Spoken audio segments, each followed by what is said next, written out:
साथियों, आप सभी का विजय ज्ञान के प्लेटफॉर्म पर स्वागत है। इस वीडियो में हम लोग कुछ महत्वपूर्ण करंट अफेयर को देखेंगे तथा उनसे संबंधित महत्वपूर्ण बिंदुओं की विस्तार से चर्चा करेंगे। तो चर्चा को प्रारंभ करते हैं। सबसे पहले बात कर लेते हैं क्वीनिन नोगला देव के बारे में।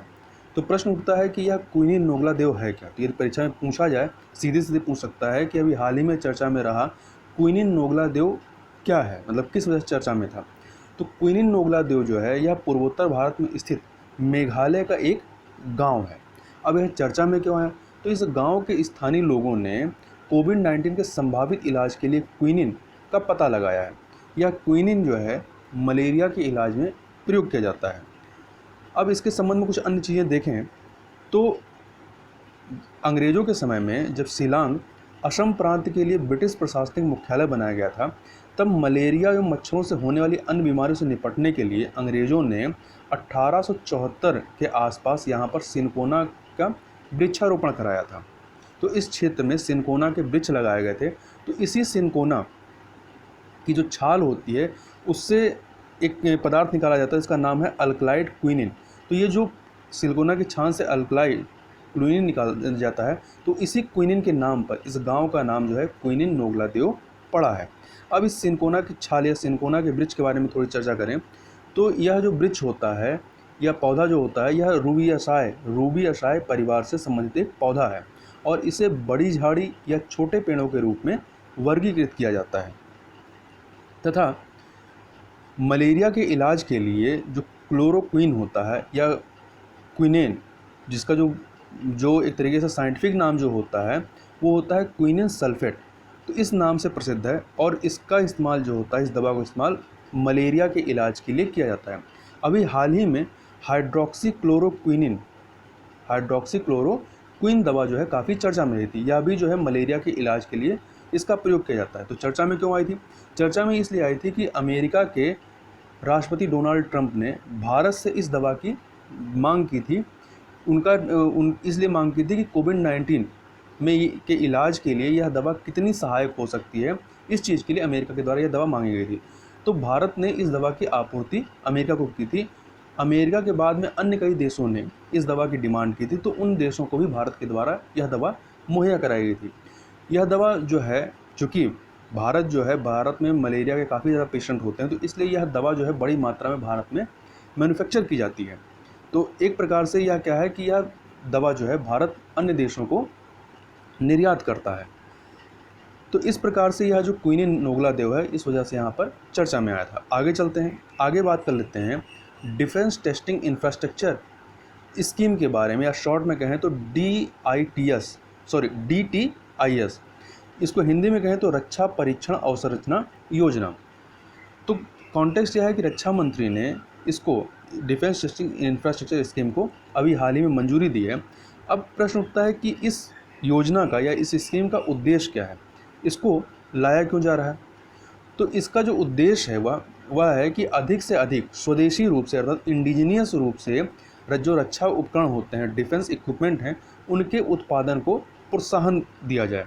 मतलब इंडिजीनियस रूप से हम अपने के यहाँ ही, अपने देश में ही इन डिफेंस इक्विपमेंट को बनाएं, जिससे कि हमारी जो आयात पर जो निर्भरता है, हम अधिक से अधिक अभी क्या करते हैं कि जो डिफेंस इक्विपमेंट हैं हम दूसरों देशों से आयात करते हैं, तो ये जो हमारी आयात पर जो निर्भरता है डिफेंस इक्विपमेंट के लिए, उसको कम किया जा सके और एक प्रकार से हम क्या हो सकें, डिफेंस इक्विपमेंट के मामले में आत्मनिर्भर हो सकें। तो इस उद्देश्य से यह योजना लाई जा रही है। और ये कार्य कैसे करेगा? तो इसके लिए जो है जो विशेष फोकस किया जाएगा वो है सूक्ष्म लघु और मध्यम उद्यम जो हैं, या MSME तथा जो स्टार्टअप्स हैं, उनके ऊपर मेन फोकस किया जाएगा और इनको MSME और स्टार्टअप्स को रक्षा उत्पादों के उत्पादन में सहभागी बनाया जाएगा। मतलब इनको पार्टनर बनाया जाएगा और इनको प्रोत्साहित किया जाएगा कि ये जो डिफेंस इक्विपमेंट हैं इनके उत्पादन में अपनी भूमिका अदा करें। तथा यह जो योजना है डिफेंस टेस्टिंग इंफ्रास्ट्रक्चर की, तो यह डिफेंस टेस्टिंग जो अवसंरचना है या इंफ्रास्ट्रक्चर है, इसमें जो कमियां हैं उनको दूर करने का भी काम ये योजना करेगी। तथा यह जो स्कीम है, यदि इसकी ड्यूरेशन की बात करें तो यह 5 वर्षों तक चलेगी तथा इस स्कीम के माध्यम से निजी क्षेत्रों के साथ मिल करके 6 से 8 नई परीक्षण अवसंरचना या टेस्टिंग फैसिलिटीज़ स्थापित की जाएगी, जहाँ पर ये जो टेस्टिंग फैसिलिटीज़ या परीक्षण अवसंरचना होंगी, यहाँ पर कई चीज़ों का परीक्षण किया जाएगा, जैसे कि यूएवी मतलब अनमैन्ड एरियल व्हीकल, इसमें आपके ड्रोन वगैरह आते हैं, या ऐसे विमान जिनमें कोई मानव उसको नहीं चलाता है, या राडार हो गए, टेलीकॉम उपकरण है, रबर टेस्टिंग है, नॉइस एंड शॉक टेस्टिंग है, या बैलिस्टिक मिसाइल वगैरह हो गए। तो इनकी जो टेस्टिंग है वो यहाँ पर की जाएगी। अब प्रश्न उठता है कि इसका वित्तीय आधार, इस योजना की फंडिंग किस प्रकार से होगी। तो जो टोटल बजट होगा इसका, उसका 75% जो है वो सरकार अर्थात केंद्र सरकार के द्वारा अनुदान सहायता अर्थात ग्रांट इन एड के रूप में प्रदान की जाएगी, जबकि जो शेष 25% फंडिंग होगी या जो बजट होगा वह स्पेशल पर्पज व्हीकल के माध्यम से अर्थात एसपीवी के द्वारा इसको एकत्रित किया जाएगा, जिसमें इस स्पेशल पर्पज व्हीकल में जो भारतीय निजी क्षेत्र या जो भारतीय निजी एंटिटीज होंगे और जो राज्य सरकारें होंगी, इनका योगदान इसमें शामिल होगा। तथा यह जो स्पेशल पर्पज व्हीकल है इसको कंपनी अधिनियम या कंपनी एक्ट 2013 के तहत पंजीकृत कराया जाएगा। आगे चलते हैं, आगे बात कर लेते हैं घड़ियाल के संबंध में। तो प्रश्न उठता है घड़ियाल वर्तमान में चर्चा में क्यों है। तो चर्चा में इसलिए आया है कि हाल ही में उत्तर प्रदेश सरकार, यहाँ प्रदेश छूट गया, तो उत्तर प्रदेश सरकार ने घड़ियालों को घाघरा नदी में छोड़ा है। अब क्यों छोड़ा है, तो यह सुनिश्चित करने के लिए कि घड़ियाल जो है अपने प्राकृतिक आवास जो नेचुरल हैबिटेट है उसमें रहें, तथा जहाँ पर उनका कंजर्वेशन हो सके और प्रोटेक्शन हो सके, संरक्षण और सुरक्षा सुनिश्चित की जा सके। अब हमारे लिए जो महत्वपूर्ण है परीक्षा के दृष्टिकोण से, वह घड़ियाल महत्वपूर्ण है कि घड़ियाल के बारे में हमें जानकारी होनी चाहिए। इससे प्रश्न पूछ सकता है, अब कैसे पूछेगा वो भी मैं बताता हूँ। पहले घड़ियाल के बारे में कुछ जानकारी देखें। तो इसका जो वैज्ञानिक नाम है वो गैवियस गैंगेटिक्यू है, ठीक है। और इसमें जो घड़ियाल जो होता है, इसका जो नर घड़ियाल होता है, यह देखने में मिट्टी के बर्तन के जैसे लगते हैं। अब यदि इनके हैबिटेट की बात करें, यहाँ कहाँ पाए जाते हैं, तो ये ताज़े पानी अर्थात फ्रेश वाटर में तथा तेज़ बहाव वाली नदियों में, मतलब नदी का बहाव जहाँ बहुत तेज़ होता है वहाँ पर ये इनके लिए अनुकूल हैबिटेट होता है। अब यदि इनके भौगोलिक वितरण की बात करें कि ये कहाँ कहाँ पर पाए जाते हैं, तो याद रखिएगा कि जो घड़ियाल होते हैं ये केवल भारत और नेपाल में ही मिलते हैं। तो यदि परीक्षा में आ जाए कथन के रूप में कि घड़ियाल जो है केवल भारत और नेपाल में ही मिलते हैं, तो केवल देख करके ये मत कन्फ्यूज होगा, यहाँ पे केवल लिखा हुआ तो ये ऑप्शन गलत होगा। तो नहीं, घड़ियाल के मामले में ये सही हो जाएगा कि यह केवल भारत और नेपाल में मिलते हैं। अब यदि केवल भारत लिख देगा तो गलत हो जाएगा, क्योंकि नेपाल में भी ये मिलते हैं। तथा यदि भारत की बात करें तो भारत में घाघरा नदी, चंबल, केन, सोन, महानदी और रामगंगा नदी में पाई जाती हैं। तथा नेपाल में जो है ये वहाँ पर जो राप्ती नारायणी नदी है उसमें ये पाए जाते हैं। अब यदि इनकी स्टेटस या स्थिति की बात करें तो आयुषियन की जो रेड लिस्ट है उसमें ये क्रिटिकली इंडेंजर्ड कैटेगरी के अंतर्गत आते हैं, अर्थात ये अति संकटापन्न है, ठीक है। तो हिंदी में कहेंगे तो ये अति संकटापन्न श्रेणी के अंतर्गत आते हैं। तथा जो भारत का वन्यजीव संरक्षण अधिनियम 1972 है, इसके अनुसूची 1 अर्थात शेड्यूल 1 के अंतर्गत आते हैं। मतलब कि इनका शिकार करना, इनको मारना जो है अवैध है, मतलब इसके लिए ये पनिशेबल ऑफेंस है, मतलब आपको दंड का प्रावधान किया जाएगा जो भी इसका शिकार करेगा। और जो सिटीज़ जो कन्वेंशन है ये उसके अंतर्गत यह अपेंडिक्स 1 के अंतर्गत आता है। सिटीज़ का फुल फॉर्म देख लें तो सिटीज़ का जो फुल फॉर्म है यह convention on international trade in endangered species of wild fauna and flora है। तो यह जो कन्वेंशन है यह ये जीवों के या जो वनस्पतियाँ होती हैं उनके मतलब ऐसे स्पीसीज या कह सकते हैं ऐसे जीव या वनस्पतियाँ जो इंडेंजर्ड कैटेगरी के अंतर्गत आते हैं, तो उनके अंतर्राष्ट्रीय व्यापार को रेगुलेट करने के लिए यह कन्वेंशन है। अब हम बात करें कि इनके लिए जो संरक्षण प्रयास किए गए हैं या जो कंजर्वेशन एफर्ट किए गए हैं उनके बारे में, तो एक है कुकरियाल घड़ियाल पुनर्वासन केंद्र या कह सकते हैं कुकरियाल घड़ियाल रिहैबिटेशन सेंटर। तो यह आपका उत्तर प्रदेश के लखनऊ में स्थित है। यहाँ पर घड़ियालों के लिए एक ब्रीडिंग सेंटर था, प्रजनन केंद्र स्थापित किया गया है। तो याद रखिएगा, यह भी महत्वपूर्ण है कि कुकरियाल घड़ियाल पुनर्वासन केंद्र कहाँ पर स्थित है, ठीक है। तो यह ब्रीडिंग सेंटर है घड़ियालों के लिए, यह उत्तर प्रदेश के लखनऊ में स्थित है। तो यह यूपी स्पेशल के दृष्टिकोण से भी महत्वपूर्ण हो गया। और दूसरा जो इनके लिए कंजर्वेशन एफर्ट है वह है आपका राष्ट्रीय चंबल अभ्यारण्य, जो कि मध्य प्रदेश में स्थित है। यहाँ पर घड़ियाल इको पार्क की स्थापना की गई है। अब यह भी प्रश्न उठता है कि ये जो घड़ियाल हैं, चूँकि ये क्रिटिकली इंडेंजर्ड कैटेगरी में आते हैं, तो जाहिर सी बात है कि इनकी जो अस्तित्व है वो काफ़ी संकट में है। तो इनके लिए खतरा क्या है, ये इतने मतलब इंडेंजर्ड कैटेगरी में क्यों पहुंच गए हैं? तो इसके लिए कई चीज़ें जिम्मेदार, जैसे कि शिकार।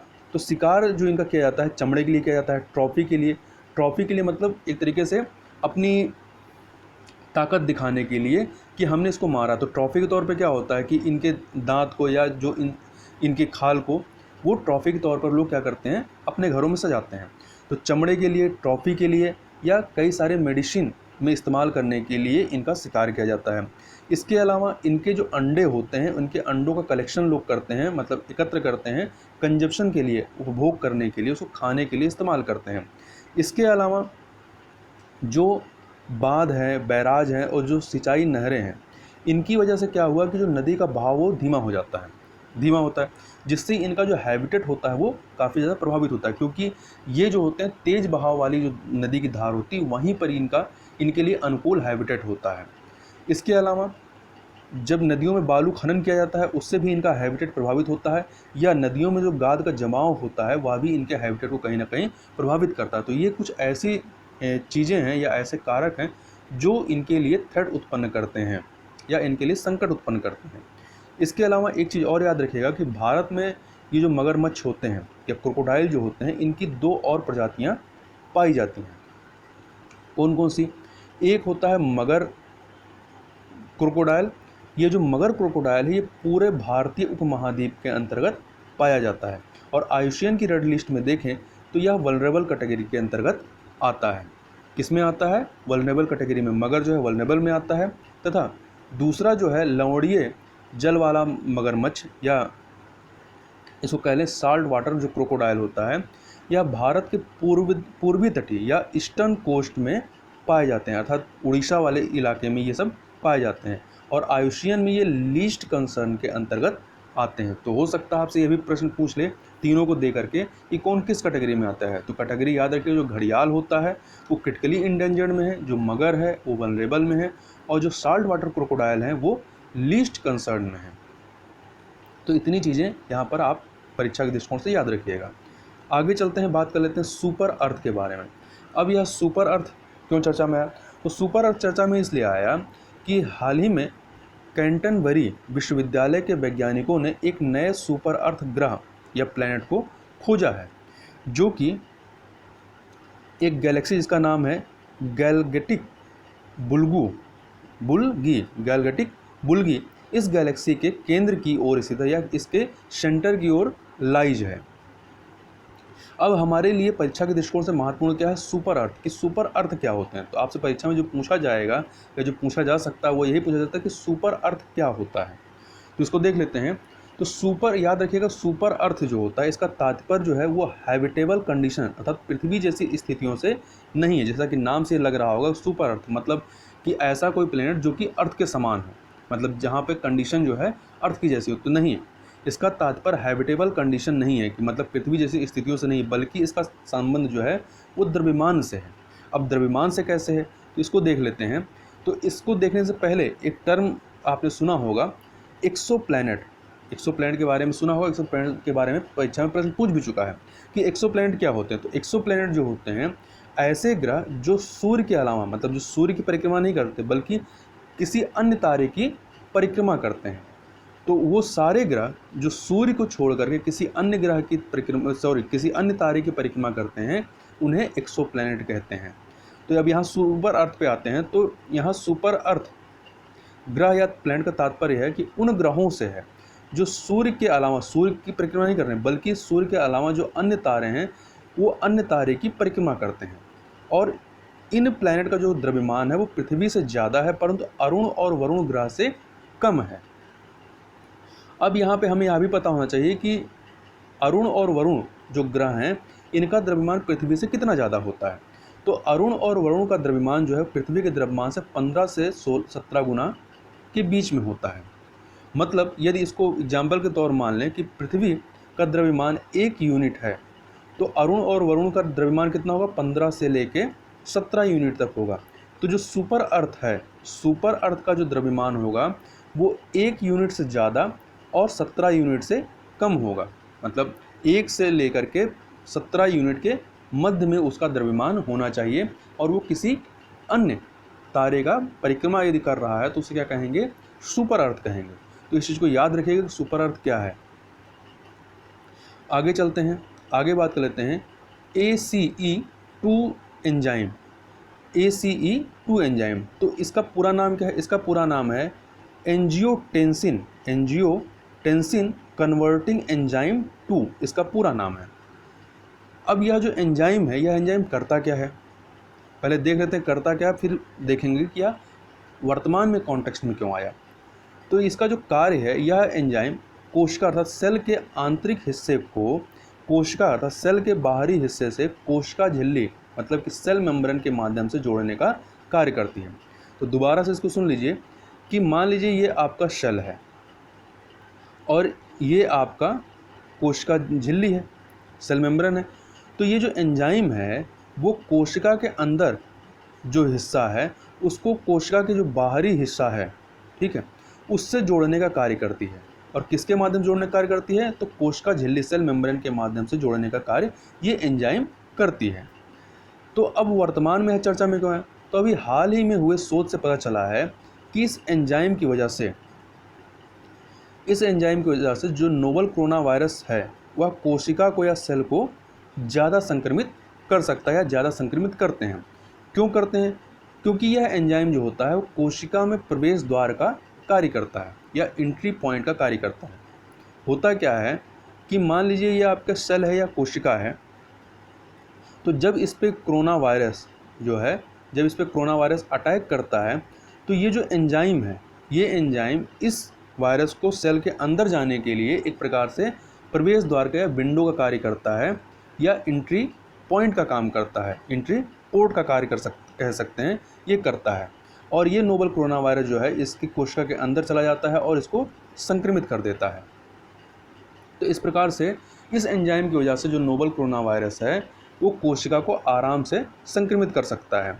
तथा यह जो एंजाइम है शरीर के कई हिस्सों में जैसे कि लंग्स में, हृदय में, आंत में अर्थात इंस्टेंटाइन में, रक्तवाहिका, ब्लड वेसल और मसल्स में भी पाई जाती हैं। अब ये चर्चा में ज़्यादा इसलिए आया था कि शोध के अनुसार, जो शोध है उसमें ये निकल कर आया था कि यह जो एंजाइम होता है यह एंजाइम महिलाओं की तुलना में पुरुषों में ज़्यादा होता है। तो इसलिए कोविड-19 का जो संक्रमण है वो महिलाओं की अपेक्षा पुरुषों में उसके होने का खतरा ज़्यादा है।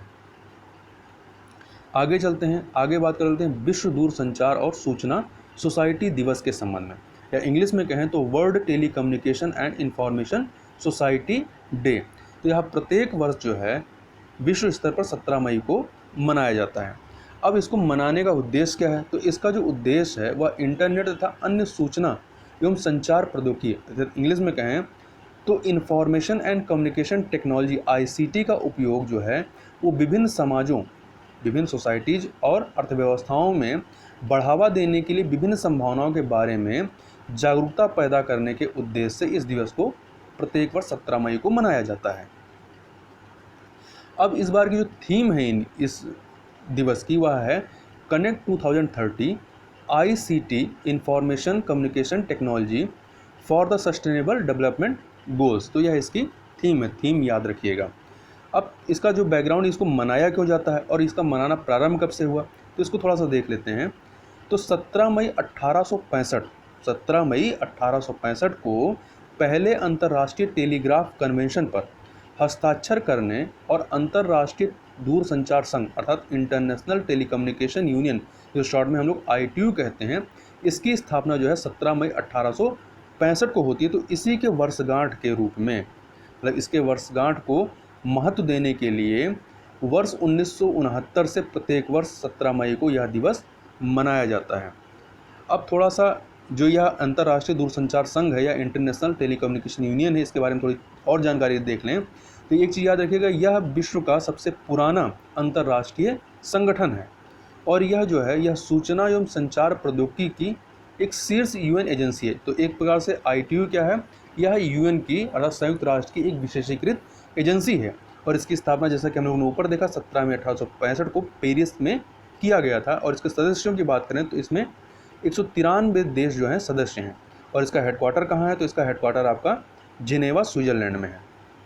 और यह कार्य क्या करता है, तो यह कई सारे कार्य करता है, जैसे कि यह संचार और दूरसंचार के अंतर्राष्ट्रीय मानकों का नियमन करने का कार्य करती है तथा इसके अलावा रेडियो आवृत्तियों को निश्चित करना तथा निर्दिष्ट रेडियो आवृत्तियों का आलेखन करना इसका कार्य। इस प्रकार से इसके द्वारा और कई अन्य कार्य किए जाते हैं। आगे चलते हैं, आगे बात कर लेते हैं राष्ट्रीय प्रवासी सूचना प्रणाली के संबंध में, या इंग्लिश में कहें तो national migrant information system, short में NMIS। तो यह क्या है, तो कोविड-19 के मद्देनज़र प्रवासियों के आवागमन के बारे में सूचना प्राप्त करने और सभी राज्यों में फंसे हुए प्रवासियों के आवागमन को सुगम बनाने के लिए राष्ट्रीय आपदा प्रबंधन प्राधिकरण या national disaster management authority NDMA ने एक ऑनलाइन डैशबोर्ड जिसका नाम है NMIS अर्थात नेशनल माइग्रेंट इंफॉर्मेशन सिस्टम, इस डैशबोर्ड को विकसित किया है। तो याद रखिएगा कि पूछ सकता है कि इसको किसने विकसित किया है, तो राष्ट्रीय आपदा प्रबंधन प्राधिकरण अर्थात NDMA के द्वारा विकसित किया गया, जिससे कि जो प्रवासी मजदूर हैं, जो भी प्रवासी व्यक्ति हैं, जो भी अपने गंतव्य तक जाना चाहते हैं, उनको सुचारू रूप से और सुगम तरीके से उनके गंतव्य तक पहुंचाया जा सके और उनके बारे में एक जो जानकारी है उसका एक पूल बनाया जा सके, जिससे कि कोविड-19 महामारी से बचने के लिए जो भी आवश्यक स्टेप हैं वो उठाए जा सकें। अब इनमें इसके अंतर्गत अन्य क्या मुख्य बिंदु हैं उसको भी देख लेते हैं।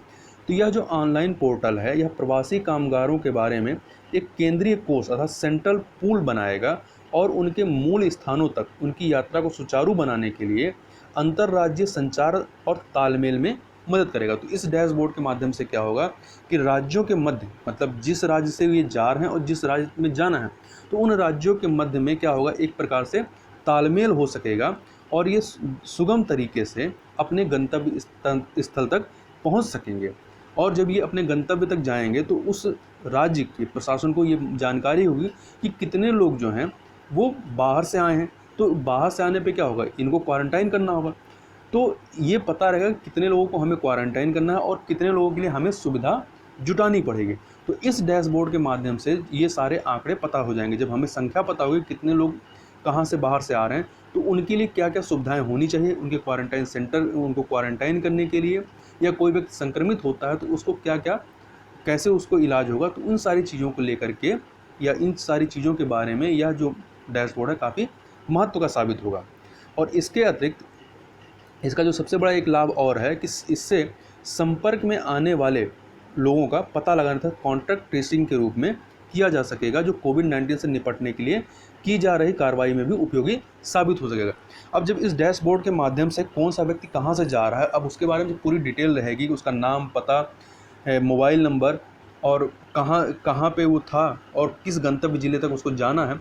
जब सारी डिटेल होगी तो यदि कोई व्यक्ति संक्रमित पाया जाता है तो उसके संपर्क में आने वाले जो व्यक्ति होंगे उनको कॉन्टैक्ट ट्रेसिंग करने में काफ़ी सहूलियत हो जाएगी।